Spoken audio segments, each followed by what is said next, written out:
My friends ended up traumatizing a burglar, and even though the whole thing was completely insane, it was so hilarious that somehow we got away with it.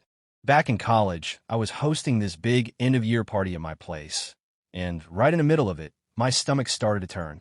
I felt like I was going to throw up, but both bathrooms were already full. As a last resort, I bolted outside and leaned over the bushes. After I finished, I looked up, and that's when I noticed my neighbor's window wide open. It didn't make sense because my neighbor was at the party, and he lived completely alone. Curious, I walked closer and peeked through, only to see some random guy with a travel bag frantically cramming every valuable item he could find into it. It took a second for me to fully process what I was looking at, but then it hit me.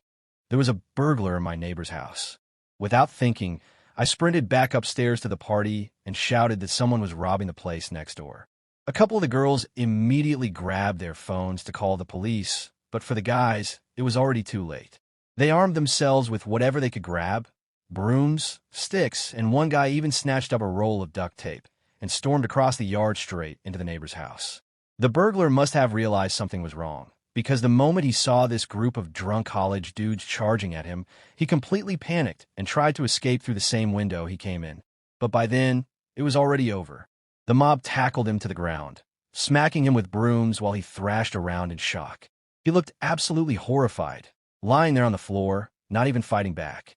That's when duct tape guy jumped into action, immediately tying the man's hands and feet together like it was the most natural thing in the world. The burglar didn't resist, which only made it funnier, and before long, someone else dragged out this massive trash bag. They shoved the G.